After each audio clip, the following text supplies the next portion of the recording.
విలక్షణ నటుడు, నట కోవిదుడు, నటనకే ఒక పుస్తకం లాంటి మన కోట శ్రీనివాసరావు ఇక లేరు. ఈ వార్త విన్నాక కొంచెం బాధ అయింది. అతన్ని నేను ప్రతిఘటన సినిమా అనుకుంటా, అప్పుడు టి కృష్ణ డైరెక్షన్లో విజయశాంతి హీరోయిన్. అతను అందులో విలన్ పాత్ర తెలంగాణ యాసతో ఆకట్టుకున్నాడు.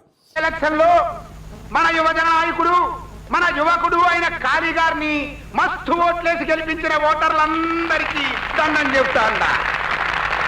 అయితే అప్పటి నుంచి అతన్ని చూస్తున్నాను. అతని నటన అమోఘం.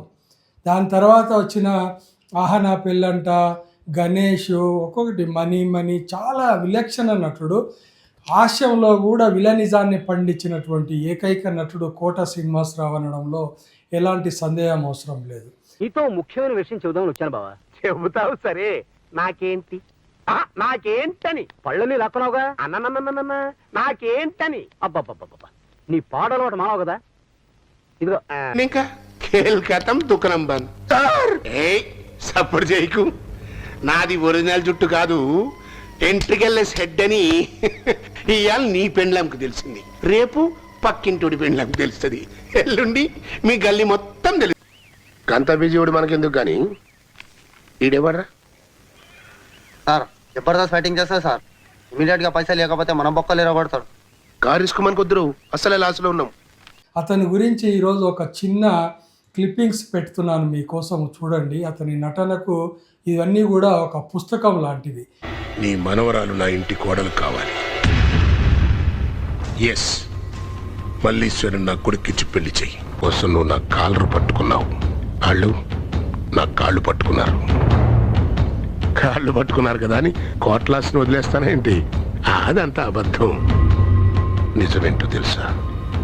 తెల్లారేలోపు మల్లీశ్వరిని చంపేస్తాను. ప్రామిస్.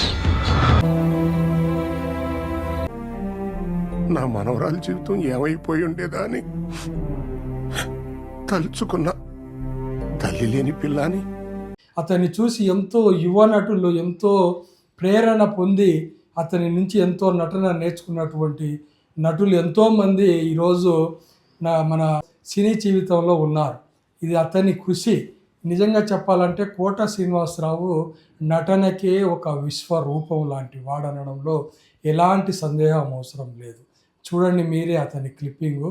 అతను ఈరోజు లేదు అనడం చాలా బాధాకరమైనటువంటి విషయం. ఎలక్షన్లో మన యువజన నాయకుడు, మన యువకుడు అయిన కాళీ గారిని మస్తు ఓట్లేసి గెలిపించిన ఓటర్లందరికీ దండం